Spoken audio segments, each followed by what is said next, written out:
Welcome to the National Women's Fitness Academy podcast. We're here to talk about women's health, female hormones, body image, and all things health and fitness.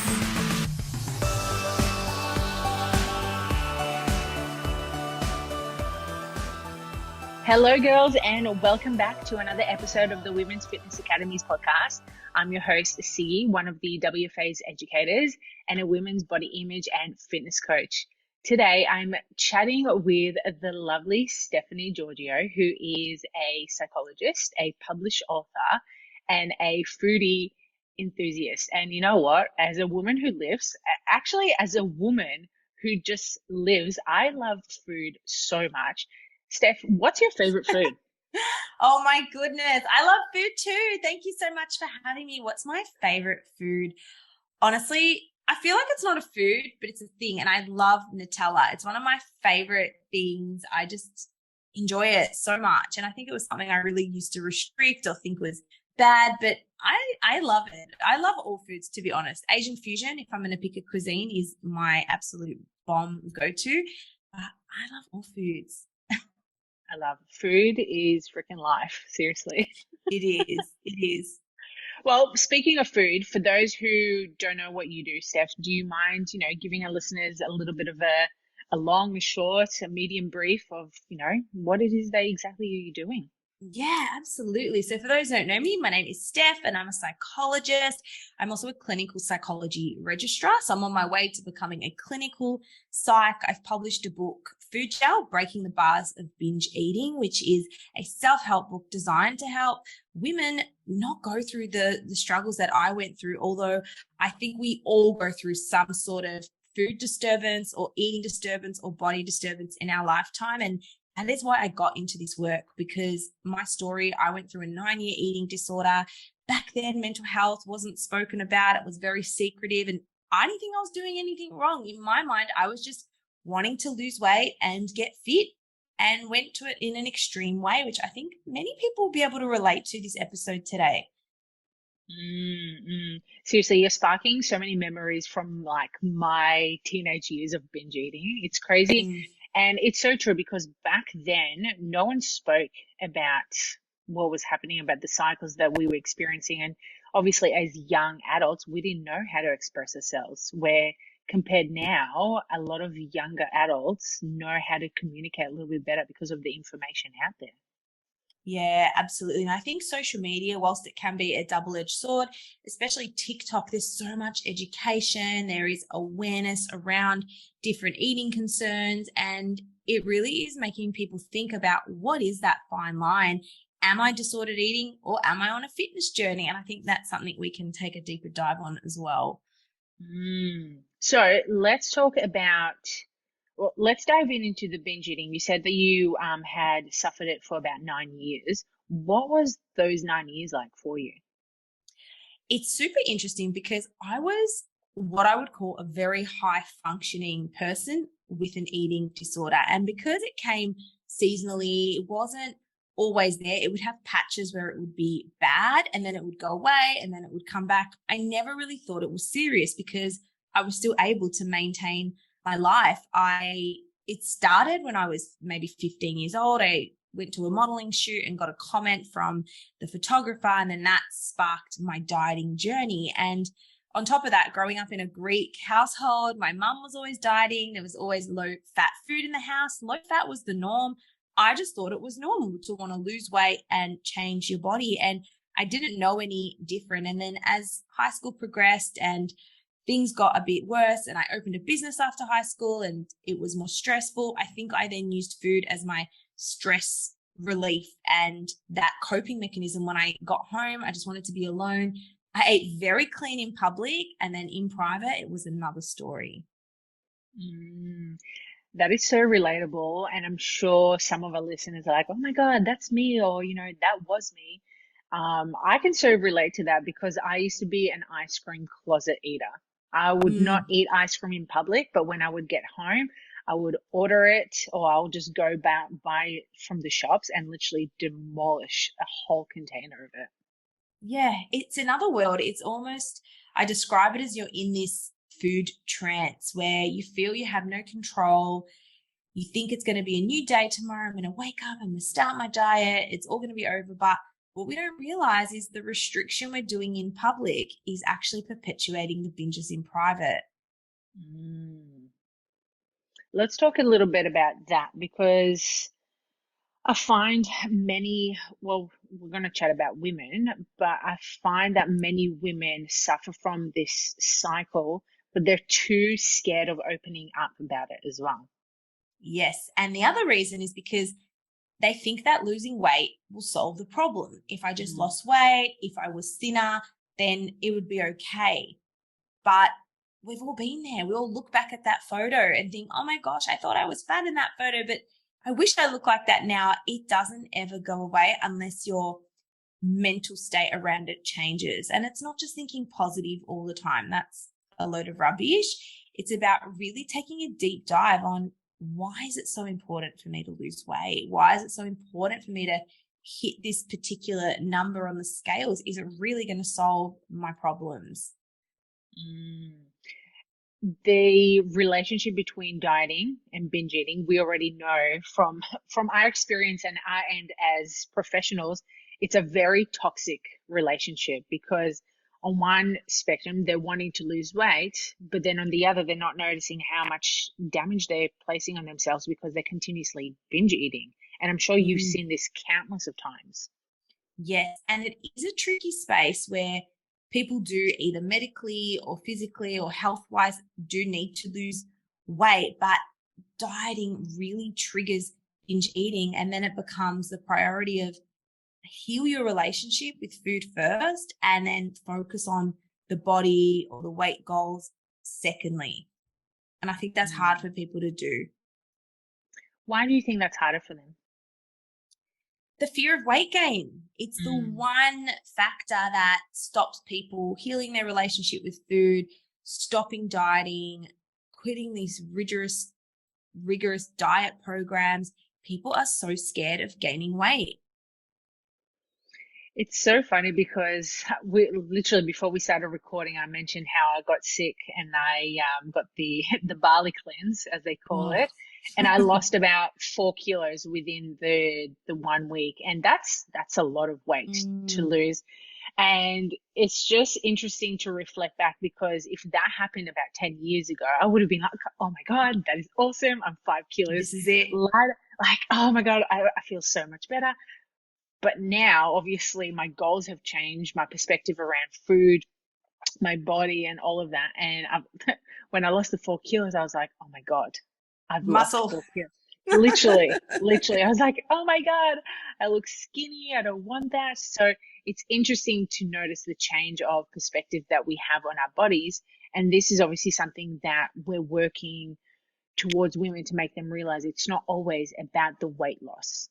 Yes, for sure. And I think that's the reason a lot of people struggle to adhere to a consistent plan or training program or eating, because they don't actually know why they're doing it. At the end of the day, your weight is just a number that fluctuates based on your water retention. I know you probably educate this every single day, but if you're listening to this, ask yourself, why is losing weight so important to me? What is it about the number on the scale? What is that going to get me that I can't essentially get now?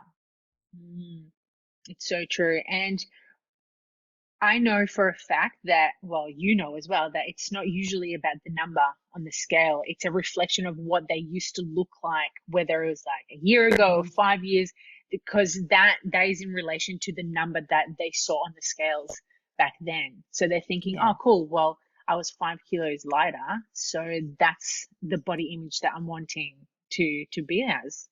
Yes. And isn't it interesting? I feel we all have this BC, before COVID weight, or before COVID body image, and people are really trying to go for that or achieve that. But your body will change over the years. And I think if you're trying to chase that body you had when you were 18 or 20 and you're in a completely different phase of your life, I think that can be quite damaging. And sometimes your start point needs to be fresh and new from where you're at now and move forward rather than trying to move back.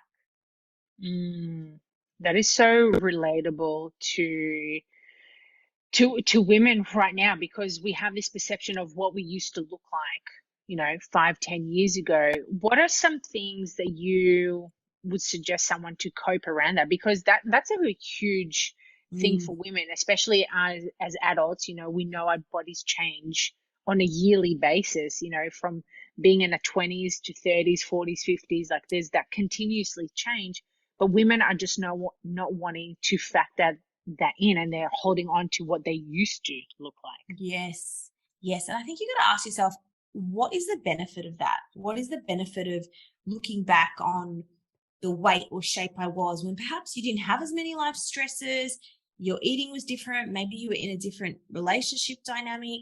And if it's not helping you, then it's likely to be harming you. And I think instead, know that your body is going to go through different seasons. You're going to get pregnant if that's your decision in life, or you may decide to go on a holiday, and your body is always going to go through seasons and always go through changes. That what is the goal now? What is it you're wanting to work towards now? And rather than it be a weight loss number or a specific body type you're trying to chase that you used to be, what are health related behaviors we can implement into our life? So I think focusing on where you're at now, accept it radically with kindness, with compassion, know that your body is so much more than that number, and ask yourself, what does my day to day look like if I was functioning optimally? How often would I move my body? What would I be eating? Will I enjoy some ice cream here and there? And I think working towards a lifestyle or a feeling more so than a particular image or a memory you used to have. I love that. It's so useful to anyone who's hearing this right now, because it's not serving us a purpose whatsoever when we're thinking of what we used to be like, or what we used to Yeah. look like. And that can actually perpetuate avoidance as well. I have a lot of women coming to me and they're so fixated on, oh, but I was half my size. And because of that, they're not looking in the mirror. Because of that, they're showering in the dark. Because of that, they're not going for walks because they feel they can't even be seen in public. So it really takes radical acceptance in this moment where we're at. This is me. This is my body. This is where I'm at. And it's okay. It's okay. My world isn't going to crash. I'm not going to not get that job or not get that partner because of this body. And you really have to radically accept where you are whilst working on the version of you that you want to become. That version of us wanting to become, it could be quite a tricky one. And I'm taking this back to what you mentioned earlier, by growing up with your mum and your family wanting low fat foods or low carb. And I've been in that instance as well. Like my parents, well, my mum mainly, always used to preach for low fat foods. So with that mentality in your head, it's just like, well, how can I change that with accepting my body as well? Yes. And I think if you're listening to this, just reflect on what were your dieting rules growing up, because dietary rules is what keeps the cycle going. So a dietary rule is a type of rule we adhere to, such as, oh, I shouldn't have high fat, I should have low carbs, I shouldn't eat after 7 p.m. Because it's the breaking of that dietary rule that makes people feel like a failure. And when they feel like a failure, they're going to engage in self-sabotaging behaviors, which could be alcohol, drugs, eating, gaming, scrolling on social media. It doesn't just stop at food. And the key is to know, what are my dietary rules? What are my triggers? What did my upbringing teach me about body image, about food? And then we need to rewire that process in your brain and become more flexible around food. And that flexibility around food can be quite confronting for some people. Yes. Yes. I remember when I sort of started on a proper fitness journey and I was given certain foods or amounts to eat. I was like, what? Are you sure? This looks like so much carbs. Is that so much fat? Oh my gosh. And I just realized how distorted my perception was with relation to amounts of foods and quantities and portions as well. So it can actually be quite healing to have a proper fitness coach tell you how much your body your body actually needs, because in your mind, you think it's so much more less. And that's why so many women are tired all the time, because they're not eating enough. 100%. I don't know about you, but when I speak with my clients around the healthier habits around nutrition, it's a matter of educating them and making them realize that, hey, like having 50 grams of carbs a day isn't actually going to be essential or like enough nutrients for you to function as a woman. So I'm sure as a psychologist, you would have these conversations with your clients as well, going, hey, like we need to break the cycle somehow and create healthier habits for them. But I know also that breaking those old habits can be quite challenging for a lot of people. Absolutely, because every habit serves a function. Every behavior serves a function. And it's up to you to really dig deep on when you're engaged in that behavior, whether it's alcohol, emotional eating, gaming, whatever it might be. Where is this coming from? What function is it serving for me? Is it because I'm lonely? Is it because I'm bored? Is it because I'm stressed and I'm regulating myself? You know, as a child, we're taught to regulate ourselves with food. Don't cry. Here, have a lollipop. Or every time you go to your ya's house or your grandma's house, have biscuits, etc. When you go to the dentist, you used to be given a lollipop. So we are taught to self-soothe with food. So if you can start to recognize what's the function of my behavior, you can start to change it. But I do want to say that emotional eating is not bad. As long as it's not your only coping mechanism, it's absolutely fine to have some ice cream. If you're upset about a partner or something that didn't work out, it's okay. That's healthy, as long as it's not your only coping mechanism. Let's talk about that, because I feel as if there's this, I don't know about you, but there's this taboo going around that we should avoid emotional eating. And I love the fact that we've opened this conversation around this, because I've had this conversation multiple times with my clients, making them realize like, hey, you having an ice cream here and there, or a piece of chocolate, or a glass of wine when you're literally just wanting to wind down, it's okay.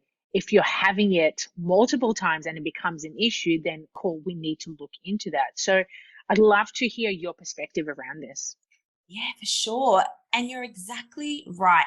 Having that glass of wine, having that ice cream or that chocolate in your life is going to prevent you binging on it. Because when you permit yourself, when you say, I'm going to enjoy a glass of wine, when you honor your food decisions, I'm going to enjoy this donut or this chocolate, that's it. That's the end of it. You're like, I want this donut. It's going to be yum. I'm going to eat it. And then I'm going to move on. Whereas when we are in a diet cultured mindset, we're like, oh my gosh, I shouldn't have eaten the donut. So many calories. I'm a failure. I might as well eat the whole bag. I'll start tomorrow. And those thoughts trigger the unhelpful behaviors. So if you're able to have it here and there in your life in moderation, it is okay. And to come back to your question, emotional eating is only problematic if it's happening really frequently, it's interfering with your day-to-day functioning, it's impairing areas of your life. But what is it? Let's talk about what is emotional eating and how can you tell the difference. So emotional eating is eating for reasons other than hunger, boredom, stress, anxiety, whatever it may be. Emotional eating usually has a quick onset. You might be sitting at your computer and you get an email from your boss and you don't even realize this consciously. And all of a sudden you think, oh, I need chocolate. It's a very specific food and it starts in your head. You start thinking about it and you get excited about it and you need it straight away. And it's very specific, very urgent. Whereas real hunger usually starts in the belly. You start to feel it and you think, oh yeah, cool, I'll have lunch soon. You get taken away in an email and then your stomach's like, okay, I've really got to have something. You don't care if you eat a banana or a stir fry. I'll eat anything at that point. That is genuine, real hunger. Whereas emotional hunger starts from the neck up. It's in your head. It's rapid. It's specific.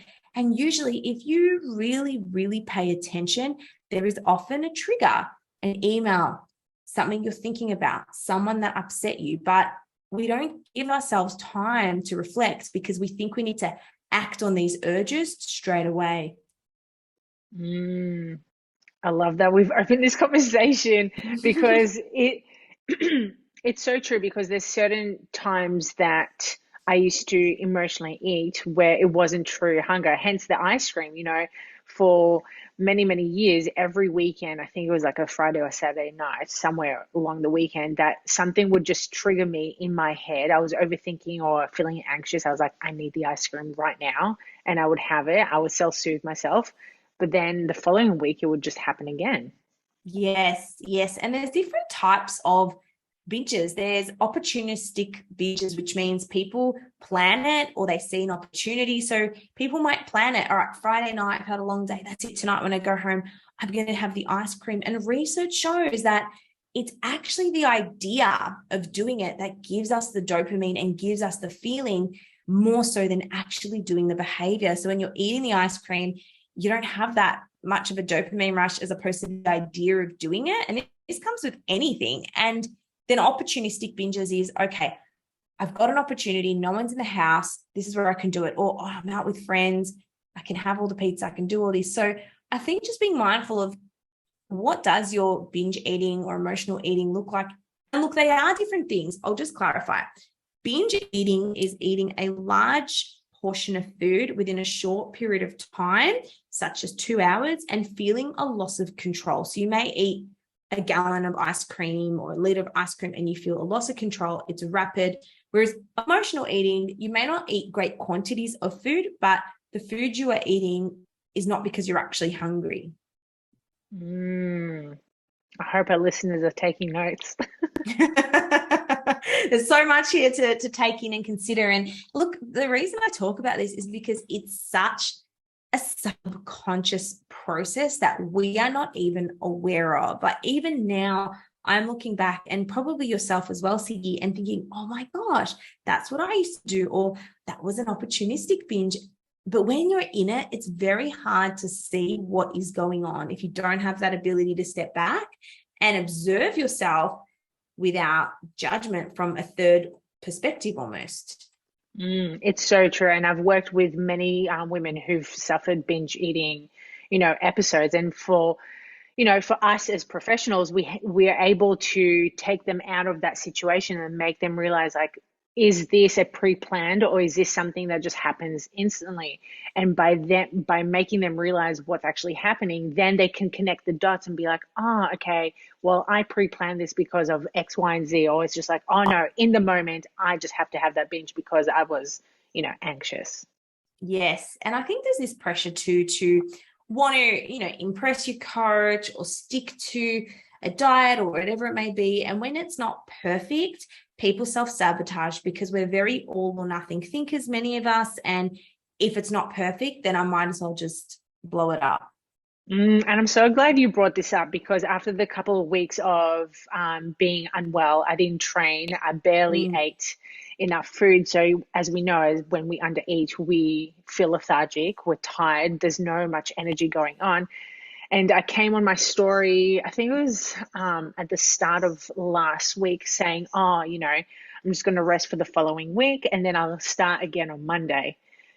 But then I got off my phone and I'm like, why am I starting on Monday? It's Wednesday today. Like, why do I need to wait, another whole 4 or 5 days to start fresh, the all or nothing mindset? And I literally just had this little pep talk with myself. I'm like, you're just going to go to the gym tomorrow and you're going to do the best that you can. And that's literally what I did. And it's us also realizing our own, perfectionism mindset, going, okay, I need to pull myself up on this shit, because if I'm not leading by example, how can my clients, react their best as well? Yes. Get rid of the, I'm going to start on Monday mindset. I think that is the worst for many reasons. If you're trying to quit a habit, you can do it on any day. Or if you want to go back to the gym, it can happen on any day. And I think that I'll start on Monday. It makes us hate Mondays. Yes. So, oh my God. Yeah, just notice with your words and doing a thought audit. Am I using words that potentially come at my detriment? I'll start on Monday, or I can't do this, I can't do that. Even the word can't, I don't use it in my vocabulary. I think it really just shuts a part of your brain down. But you're absolutely right. We don't have to be perfect. We can make an appearance at the gym. And that's why I love this idea of done is better than perfect, because you're going to see results with imperfect consistency versus periodic perfectionism. I love that. Imperfect consistency. Yep.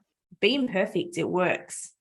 Speaking of perfectionism, we know there's this whole like saga around body image and women accepting every part of yourself, but we also know that sometimes that can be absolute BS, because we're not going to love every little part of us. You know, some of us may not like a big toe or might not like the shape of a kneecap. So let's talk about this, because there's, this spectrum going, cool, you need to love everything about yourself. But then on the other end, it's just like women are actually disgusted by the way they look.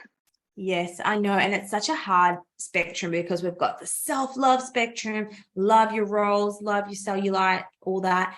And then on the far end of the spectrum, it's like, no, like get up and do something about it. You're being lazy, right? I honestly think it's okay to be somewhere in the middle where, okay, there may be parts of your body that you're not amazed with, you're not in love with. And I think that's okay. I think there's a lot of pressure to accept your body and love your body, but I think you can be in a season where you can tolerate it. Like, hey, I don't love my arms, but I accept my arms and I tolerate my arms whilst I work on my arms, whatever it may be. And I think that can be a lot of relief. That can be very relieving for people, because they don't feel this pressure to love and accept themselves. But remember, you don't have to love yourself, but you don't have to hate and berate yourself either. Research has shown that words have such a profound effect on your nervous system, and even just saying a positive word or saying something that is more helpful to yourself, like, you know what, I'm really proud I went to the gym today. I may not be in love with my arms, but hey, I did something today. I feel good about it. Actually releases those feel-good hormones, whereas thinking toxically about your body will result in toxic feelings. And it's so true, because it's very relatable to us women wanting to lose weight. You know, most of the time when we're wanting to work for a certain goal, it comes from a place of hatred, because we are not happy within ourselves. And over the last couple of years, I've noticed this shift with women going, cool, I'm accepting that, I'm not happy with my arms, but I'm going to work my best to, do what I need to do to start liking my arms. But what I'm trying to get at is where, women are wanting to accept themselves, but there's still this, I don't know, it might be like a subconscious thing. As a psychologist, you might know this a little bit better, but I feel as if subconsciously there's so many ingrained beliefs or like limiting beliefs that they just, well, I'm going to say the word can't accept themselves, but they're wanting to. And it's just like this battle. Push and pull. Yeah. Yeah. And you hit the nail on the head. It comes down to a belief, because beliefs influence our thoughts, thoughts influence our feelings, and feelings influence our behavior. So you have to dig really deep and ask yourself, what is my belief about myself? Or the next time you get triggered and you eat a donut and you feel bad about it, what is this all tied to? And it may be a belief around failure, of not feeling good enough, of I can't attract someone at this current weight, whatever it may be, and working to reconstruct that belief. Now, you can't change it straight away. You can't think positive about it all the time, because that's, like I said, that's rubbish. You want to think more effectively. So you can say, you know what, I'm having this belief that at this weight, I may not meet someone, but that's just a belief. It's not a fact. However, am I doing something about it? Am I working on this belief? Am I working on myself? And if the answer is yes, then keep going. It's almost like a flow chart in your head. And every time you get triggered, because we all get triggered, I still get triggered. The minute you get triggered and it says, you should be losing more weight, you should be doing better with your training, whatever it might be, ask yourself, okay, what does that look like? I can go down the restrictive path. I can go on a crazy diet. We all know where that ends up. Am I prepared to do that? No. What am I prepared to do? And just work through it, because it's how we deal with those triggers that really makes us psychologically stronger. And then coming back to those beliefs, like you said, reconstructing those beliefs. I may not love myself now, but I'm working on it, and that's okay. It's definitely changing those beliefs around our body, and I do believe change is possible. Well, we've seen it firsthand as professionals, so it's just giving other women the hope, going, cool. Well, if you're not at that level of accepting parts of yourself, then how about we work around what you do love about yourself and work towards the goal of you accepting all of you. Yes. And I definitely think the fitness industry is moving, because even what you're talking about, what you're saying, you coach your clients on, that wasn't around back in my day. We didn't get this mindset pep talk. We didn't talk about acceptance or love. It was like, okay, this is what you want. This is what we're going to do. Stick to it.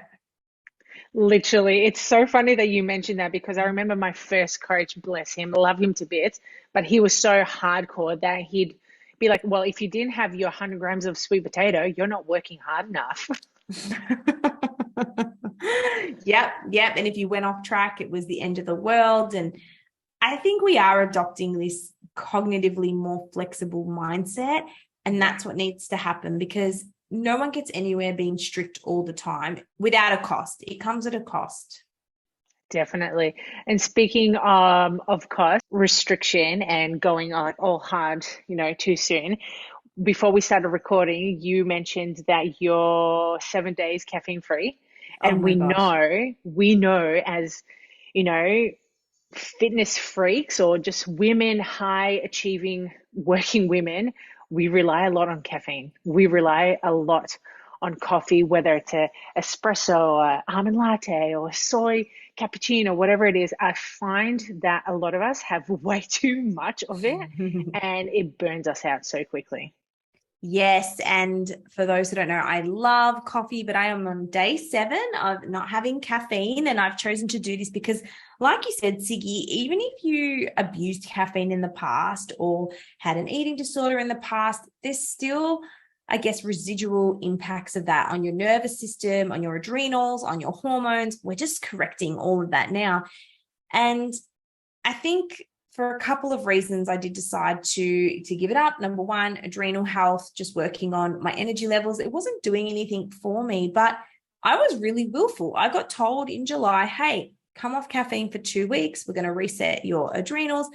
I didn't do it till November because I was willful. I was so caught on that habit. It was my ritual. It was my routine. I had beliefs. I need this to function. I need this for energy. And only when I changed those beliefs did my behavior change. And you can apply this to any area of your life. I said, I'm not having caffeine because it is a choice and I want to have energy. I want to reset my nervous system. I want to feel good. And I started restructuring all my thoughts around the benefits of change versus the consequences of change. And the change became easier. I love that perspective of changing your beliefs around like how it's going to benefit you instead of what the consequences are. And too often people don't look at that those two different sides. They usually don't focus too much on the benefits side of things. Yes, they focus on what they're losing. Like, oh, what? I can't have ice cream every single day, or I can't have this, or I can't do that, or I have to train, rather than reconstruct that to, this is going to give me more energy. I'm going to feel revived. My gym time is my self-care time. It's nourishment, not punishment. And I promise you, the minute you change your thoughts, your feelings change, and then your behaviors change. See, people think situations lead to feelings and behavior. So for example, oh, I can't have chocolate because then I just binge on it and then I feel bad and da-da. But really, it's not the chocolate. It's your thoughts about the chocolate. It's, I failed, shouldn't be eating this. I should be on my meal plan. That leads you to feel guilt. And when you feel guilt, you binge. So it's not the behavior or the situation we need to change. It's your thoughts around it. And this is what people really don't know. I love that. And you know what they don't know, they don't know. But it's a matter of actually being conscious enough and going, cool, is this actually serving me? Most of the time it's not. So it's a matter of, making that change, whether it's in reaching out to a professional or, I don't know, getting involved with more people who are on that same pathway that you can start leading a better lifestyle. Yeah, absolutely. And make one change at a time and focus on one goal. at a time. I think we all get caught up in wanting to do everything well all the time, but I'm like, this week of no caffeine, I'm not going to be worried about productivity at work. I'm going to do my best and I'm going to be okay. If I'm not as productive, that's okay. I'm just focusing on getting, every day step by step. And I'm in day 7. I feel amazing today. So yay. It's so funny because like too often people are like, "Oh my God, you're quitting coffee. Like, why? Poor you." That, it's such a shame. But people don't realize like, there's again, like there's benefits to coffee, but there's also the consequences. And if we're having too much of it, is it actually serving you? And that goes back also to our, eating relationship as well. Yes.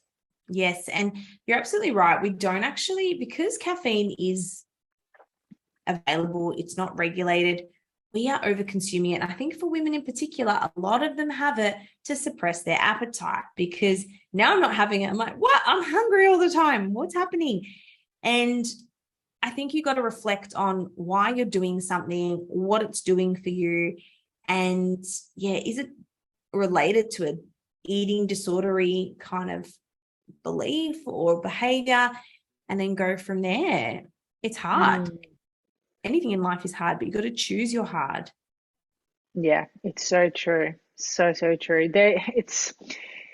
It's so interesting that you mentioned how too often caffeine does lead to, that weight loss or restricting the food, because I was one of those women, I would want to skip breakfast. So I would just have a black coffee every morning. Yeah, beautiful for the gut, hey? Yeah. Yeah. For those who don't know, we're being sarcastic right now. Yeah, yes, we are. I think coffee is not a meal. Mm. And I think it really should complement your life and have you feeling good rather than waking up and needing it to have the will to live. That is literally how I was feeling at some point, where I needed it to even start the day. But we don't need it. It's a habit.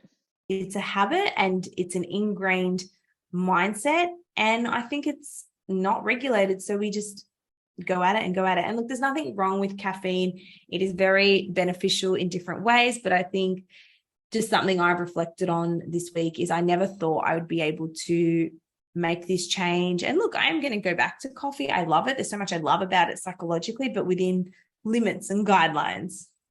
100%. Yeah, you don't want to abuse it again. No, exactly. But I don't want to restrict either, because restriction leads to binge with food, with many things in your life. Exactly right. Steph, before we finish, I would love for you to give a little bit of, hopeful tips for those who are wanting to change their eating habits. Like, what is one of, the first couple of steps that you would recommend for someone leading a better lifestyle around food? Yeah, for sure. If you're someone who struggles with emotional eating or binge eating, number one is identify, what is my concern? What is it that I want to change? Because awareness precedes change. And if you're not aware of exactly what it is you want to work on, it'll be hard to change it. Let's talk about binge eating, for example. If you're someone who struggles with that, you really want to make sure you're eating regularly, 3 meals and 2 to 3 snacks a day. Doesn't matter what you're eating in the beginning, if you're healing from a damaged relationship with food, as long as you get regular food in your system, because that's going to keep your blood sugar steady. It's going to reduce the urge to splurge. And know that the goal isn't just to never binge again. There's nothing bad about occasional binges, but the goal is to reduce the distress and the frequency in which it happens. So the next time you do overindulge or have a binge, or maybe it's Christmas or Easter, kindness and compassion goes a long way. And research has shown that being kind to yourself and saying, you know what, yes, I overate, but that's okay. Once you honor your decision and you notice it, you can move through it. But if you are holding on to that and saying, I should have eaten better, I can't do this anymore, you're going to feel dysregulated and you're going to feel stressed. And what do we do when we're stressed? We try to shut that off, often with more maladaptive coping behaviors such as eating, drinking, etc. So compassion, eating regularly, and healing that relationship before you go on this quest to go on a diet, or maybe change the goal from weight loss. Maybe make the goal, I want to get in touch with the community. I want to learn from a coach. I want to learn about nutrition, but if I lose weight, I lose weight. But that's not my sole mission in life. You're not on this earth just to lose weight. You're so much more than that. I love that. And it's such an important message for everyone to make them realize that weight loss is not just the only goal for you to achieve. Absolutely. I think it's a what's the word? It's the side effect of building healthier relationships, of lowering your stress and everything like that. So your life is so much more, and try to focus on what other goals can I have in my life apart from my weight. It's so true. I love that. So Yeah. true. My God, Steph, thank you so much for joining me today. Today's conversation was absolutely beautiful, and I know a lot of our listeners are going to be taking a lot away from what we've spoken about. Thank you, Siggy. And I'd love to offer the listeners a special. If you do want to grab my book, Food Gel, Breaking the Bars of Binge Eating, if you go to my website, Mind Food Steph, you can grab it and get a discount with the code MINDFOOD20. And we can pop it in the show notes below as well. Hell yeah, we will. And before we go, where can our listeners find you? Oh, you can find me on Instagram or TikTok. So TikTok is really psychology related. There's lots of fun videos there. Mind Food Steph, the mind, food, and then a little bit about me. So enjoy that. And if you've ever got questions, don't hesitate to reach out. Love that. Well, girls, if you enjoyed today's podcast, please make sure that you screenshot it, tag myself, tag Steph, tag the Women's Fitness Academy. And then till next time, let's build that self-awareness around coping mechanisms and leading a better lifestyle. Yes, and a massive thank you to the Women's Fitness Academy for having me today as well. Thank you, Siggy. Thank you.